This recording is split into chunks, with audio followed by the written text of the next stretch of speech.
오늘 우리 공동체에 주시는 하나님의 말씀은 누가복음 2장 25절로 33절입니다. 거룩하신 하나님의 말씀입니다. 예루살렘에 시므온이라 하는 사람이 있으니 이 사람은 의롭고 경건하여 이스라엘의 위로를 기다리는 자라. 성령이 그 위에 계시더라. 그가 주의 그리스도를 보기 전에는 죽지 아니하리라 하는 성령의 지시를 받았더니 성령의 감동으로 성전에 들어가매 마침 부모가 율법의 관례대로 행하고자 하여 그 아기 예수를 데리고 오는지라. 시므온이 아기를 안고 하나님을 찬송하여 이르되, 주제여, 이제는 말씀하신 대로 종을 평안히 놓아 주시는도다. 내 눈이 주의 구원을 보았사오니 이는 만민 앞에 예비하신 것이요 이방을 비추는 빛이요 주의 백성 이스라엘의 영광이니이다 하니, 그의 부모가 그에 대한 말들을 놀랍게 여기더라. 아멘. 오늘 본문은 예루살렘에 살고 있는 시므온이 아기 예수를 만나는 장면입니다. 그가 살아온 삶의 발자취를 통해서 예수님을 만나기까지 어떤 마음과 또 어떤 자세로 살아왔는지를 살펴보려고 합니다. 당시 이스라엘은 말라기 선지자 이후 세례 요한이 등장하기까지 약 400년간 하나님의 말씀과 계시가 없는 침묵의 시대였습니다. 정치, 경제, 종교, 사회적으로 매우 혼란한 시기였고 또 로마 제국의 지배 아래 억압 속에 있었습니다. 이런 암울한 현실에서 그들이 살아갈 소망과 목적은 무엇이었을까? 당연히 이스라엘은 로마의 압제에서 벗어나서 자신들을 해방시켜주는 그러한 일을 꿈꿨을 것입니다. 그래서 메시아만 오시면 이 모든 고난과 고통에서 해방될 거란 희망을 가졌을 것이고, 메시아만 오시면 그들의 앞길이 찬란하게 또 활짝 펼쳐질 거란 그러한 소망을 가졌을 것입니다. 메시아의 도래, 메시아에 대한 소망이 점점 커져가는 시기, 예루살렘에는 하나님의 깜짝 선물이 주어집니다. 시몬이라고 하는 노인에게 깊은 소식이 전해진 것이죠. 이 선물은 이스라엘의 수많은 백성들 중에서도 가장 힘없고 또 연약한 죽음을 눈앞에 둔 시몬이라고 하는 노인에게 주어졌다라고 하는 사실입니다. 물론 뒤에 나오는 안나 선지자에게도 이와 같은 선물이 주어졌지만 시몬에게는 더 특별한 의미 있는 선물이 되었던 것이죠. 왜냐하면 성령은 시몬에게 주의 그리스도를 보기 전에는 죽지 아니하리라 하는 약속을 하셨기 때문에 그렇습니다. 그 약속에 따라 시몬은 이스라엘의 위로를 기다리며 살았습니다. 그렇다면 하나님은 시몬에게 왜 이런 은혜를 주었을까? 시몬에게 이런 선물을 주신 목적이 무엇일까? 아기 예수 그리스도를 증거하기 위한 목적, 예수 그리스도가 이 땅에 오신 것을 널리 전하기 위한 하나님의 뜻이었던 것이죠. 하나님의 도구로 사용하시기 위한 특별한 선택이었던 것입니다. 아기 예수에 대해서 증거하고 또 증인으로 세우기 위한 하나님의 부르심이었습니다. 그런데 이 기쁜 소식은 시몬에게만 해당되는 것이 아닙니다. 메시아의 도래와 메시아의 소망하는 모든 이들에게 이 소식은 복된 소식이었고 희망의 소식이었습니다. 더 나아가서 장차 온 세계에 하나님의 나라가 넓게 펼쳐지게 되는 이런 대망의 소식이었던 것이죠. 그렇다면 시몬이 어떤 마음을 가지고 메시아를 기다렸을까? 어떤 자세로 그렇게 살아왔을까? 첫 번째 보면은 시몬은 성령의 약속을 굳게 믿고 기다리며 살아왔습니다. 본문 25절에서 27절 말씀을 제가 봉독하겠습니다. 이 사람은 의롭고 경건하여 이스라엘의 위로를 기다리는 자라. 성령이 그 위에 계시더라.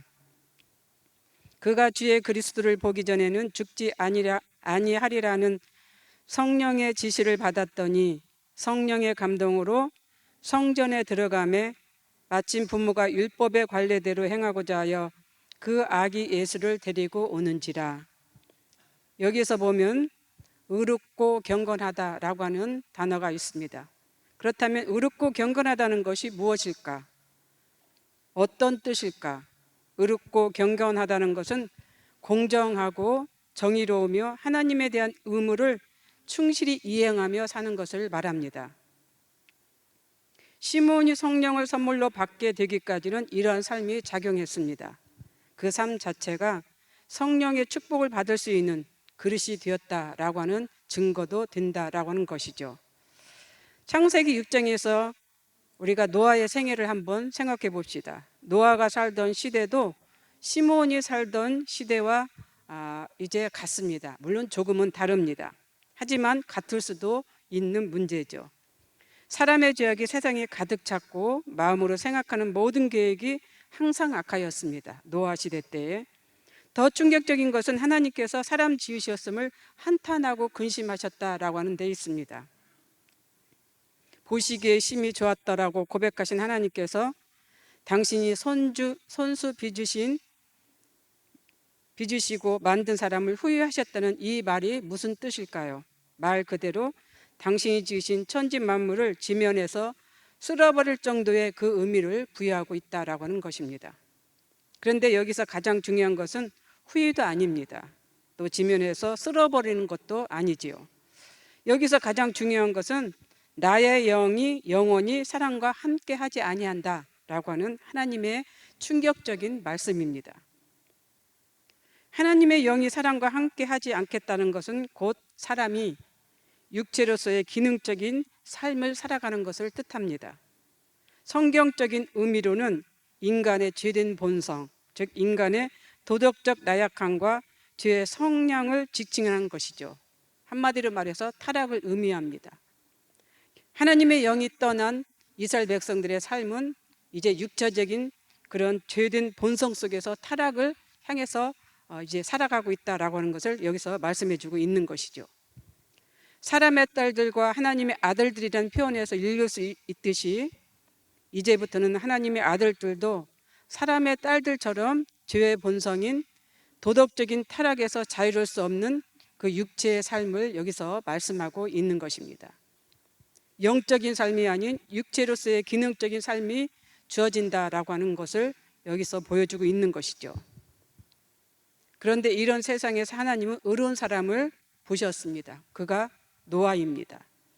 노아 역시 당대 의인이었고 완전한 사람이었고 하나님과 동행하며 하나님의 은혜를 입고 살아가는 그런 사람이었습니다. 그런 시대에 당연히 하나님은 노아를 선택할 수밖에 없었겠죠. 당신이 계획하신 도구자로서 당신이 사용하고자 하는 이제 사람으로서 이렇게 노아를 선택하신 것입니다. 인류 멸망이란 거대한 프로젝트에서 노아를 통해 인류를 다시 구원시킬 계획을 이제 가지셨던 것입니다. 시므온도 마찬가지입니다. 물론 노아 시대와는 비교할 수 없습니다. 그럼에도 그 시대 400년의 암흑기를 지나는 동안에 의롭고 경건하게 살아가기는 쉽지 않습니다. 그럼에도 노아는 믿음으로 의롭고 경건하게 살았습니다. 메시아가 언제 오실지 알 수 없는 캄캄한 그 미로 속에서도 이 시므온은 메시아를 기다리면서 그렇게 살았던 것이죠. 결코 조급해하거나 절망하지 않고 하나님의 때를 기다리면서 이스라엘의 이루를 기다리며 그렇게 살았습니다. 약속의 성취를 위해 평생 준비하는 마음과 자세로 이제 시므온은 살았던 것이죠. 성령의 약속에 따라서 그렇게 메시아를 기다리며 살았습니다. 우리 역시 시므온처럼 살아가려면 먼저 성령의 사람이 되어야 합니다.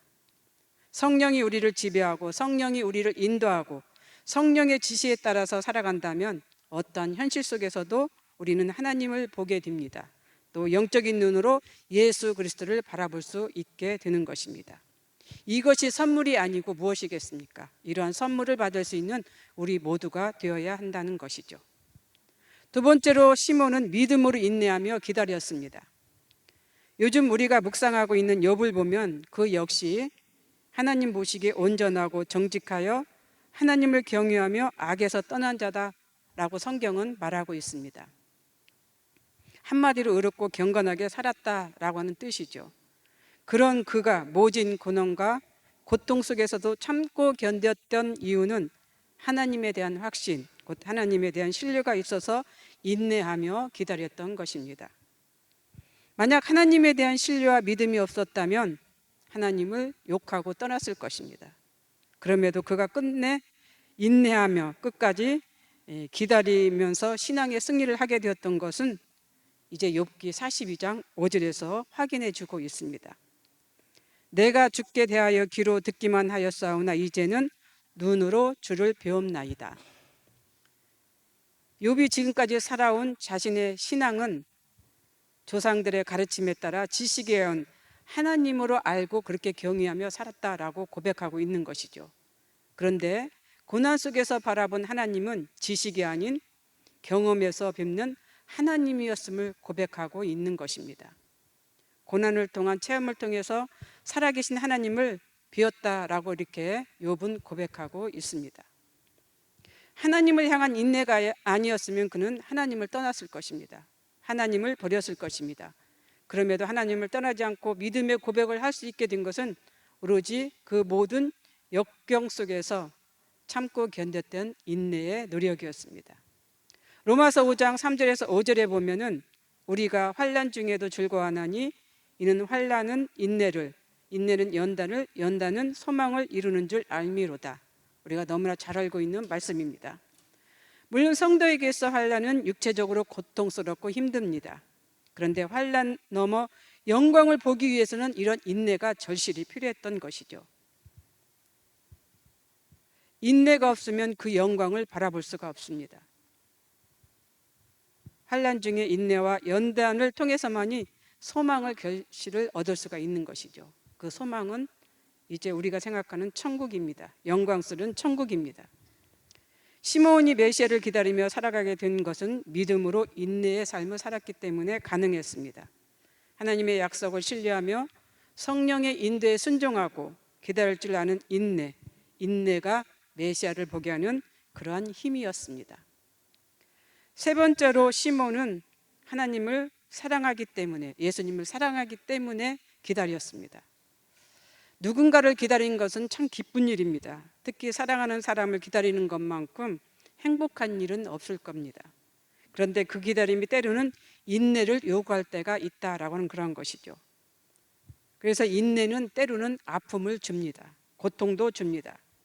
그럼에도 인내하며 기다리는 것은 사랑이 있기 때문에 인내를 하는 것이겠죠. 사랑하기 때문에 인내하며 기다릴 수가 있는 것입니다. 한국의 슈바이처라고 불리는 장기리어 박사의 슬픈 이야기가 있습니다. 이분은 고향이 이북입니다. 일사후퇴 때 환자를 트럭에 싣고 내려오다가 정작 자신의 가족은 데려오지 못했습니다. 둘째 아들만 아버지의 짐을 들어주기 위해서 동승했다가 같이 남한으로 내려왔다고 합니다. 들려오는 얘기에 의하면 일사후퇴 때 환자를 트럭에 싣고 남한으로 내려올 때 피난길에서 다른 버스에 타고 있던 부인과 자녀들을 이렇게 스치듯 보았다고 합니다. 둘째 아들이 어머니 하고 불렀지만 이미 버스와 트럭은 너무 멀리 가 있는 그런 상태였던 것이죠. 이 모습이 마지막이었다고 합니다. 이후 장기리어 박사는 한국에서 의사를 통해서 가난하고 어려운 환자들을 위한 그런 삶을 살았습니다. 한국의 슈바이처를 부르게 된 원인이 여기에 있습니다. 북에 두고 온 아내와 자녀들을 생각하면서 한국에서는 재혼을 하지 않고 지냈다고 합니다. 누군가가 재혼을 권유하면 아내에 대한 사랑이 크기 때문에 재혼하지 않는다라고 이렇게 답했다고 합니다. 그만큼 부인과 자녀를 사랑하는 마음이 한국에서의 기다림으로 작동했던 것이지요. 언젠가는 다시 만날 수 있겠지 하는 간절한 바람으로 평생을 홀로 살았다고 합니다. 그러나 그 희망은 끝내 이루어지지 않았습니다. 슬픈 기다림으로 영원히 남게 되었던 것이죠. 한국의 슈바이처라고 불리는 장기레 박사의 기다림의 결과는 재해가 아니었습니다. 영원한 이별이었습니다. 그러나 시므온의 기다림은 이별이 아닌 만남으로 이루어진 것이죠. 이 만남에는 사랑이 있습니다. 사랑이 없는 기다림은 없겠지요. 메시아를 사랑하기 때문에 기다리게 된 것입니다.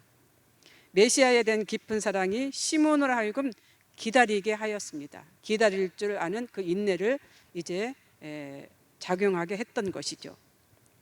이는 인간의 감정과 다른 하나님에 대한 헌신을 말합니다. 순종입니다. 단순히 시므온이 메시아를 기다린 동기를 인간적인 사랑의 차원으로 생각할 수 없는 그러한 것이지요. 즉 영적인 차원에서 우리는 생각하고 이해할 때 이 메시아의 기다림은 사랑이었습니다. 기다림은 간절한 소망을 담고 있습니다. 시므온의 기다림은 단순한 의무가 아니라 이스라엘의 위로를 바라는 간절한 소망이었던 것이죠. 이는 본인뿐만 아니라 고통받는 민족을 향한 그런 사랑의 표현이었습니다.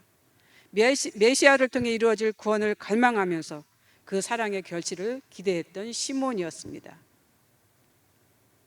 그렇기 때문에 시므온에게 가장 아름다운 선물은 메시아였던 것이죠. 메시아를 이제 기다리며 살아가는 그러한 소망이었던 것입니다. 그 소망, 그 결과가 아기 예수를 품에 안았을 때, 바라보았을 때 시므온에게는 그 소망이 이루어진 것입니다. 이는 사랑의 기다림이 헛되지 않았음을 이제 보여주는 그러한 증거였습니다. 네 번째로 시므온은 소망을 가지고 기다리며 살았습니다. 마태복음 25장 1절에서 13절의 이 말씀을 보면 우리가 너무나 잘 알고 있는 말씀입니다. 열처녀 비유이죠.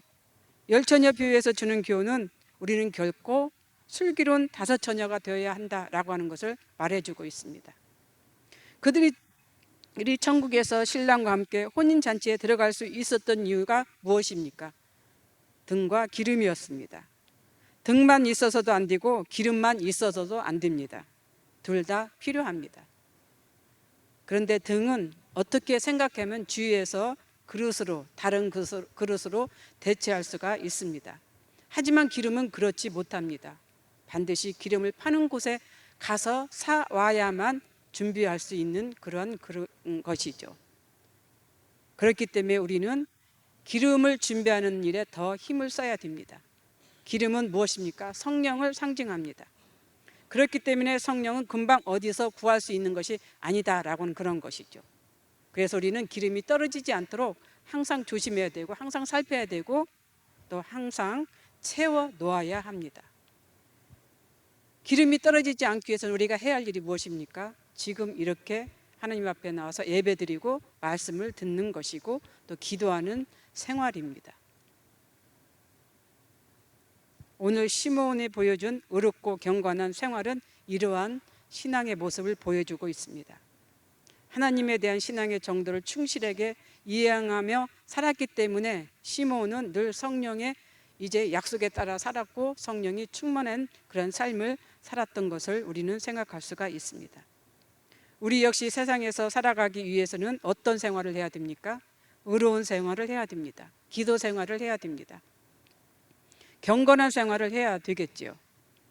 의롭고 경건하다는 것은 그 안에 예배와 말씀과 기도와 그리고 신앙인으로 살아가야 할 의무와 규례가 다 들어있는 것입니다. 의롭고 경건한 생활. 그래서 우리 성경에서 보면은 어려운 시기, 또 어려운 삶, 어려운 상황 속에서 부르심을 받는 사람은 이렇게 의롭고 경건한 사람을 하나님께서 불러주셨다라고 하는 것을 우리가 볼 수가 있습니다. 노아도 마찬가지입니다. 또 이제 여기서 말씀하고 있는 시므온도 그렇습니다. 에녹도 하나님께 이제 하늘나라에 올라가신 것을 보면은 그 역시 하나님과 동행하는 자였고 동행했다라고 하는 것은 의로운 삶을 살았기 때문에 그런 동행의 삶을 살았다라고 우리가 생각할 수가 있습니다. 이렇게 의롭고 경건하다는 것이 어떤 의미가 있고 어떤 뜻이 있는가를 성경은 오늘 시므온을 통해서 우리들에게 보여주고 있습니다. 시므온처럼 우리는 이스라엘의 위로를 기다리며 사는 자입니다. 제2의 재림 예수를 우리는 기다리며 살고 있다라고는 그런 것이죠. 재림 예수를 기다리기 위해서는 우리가 시므온과 같은 그런 신앙생활을 해야 된다라고 하는 것입니다. 그래서 우리는 재림 예수를 이제 만나기 위해서 시므온처럼 의롭고 경건한 그러한 신앙인이 되었으면 좋겠습니다. 그래서 항상 준비된 자세로 재림 예수를 기다리며 소망 속에 살아가는 우리 성락성결교회 공동체가 되었으면 좋겠습니다.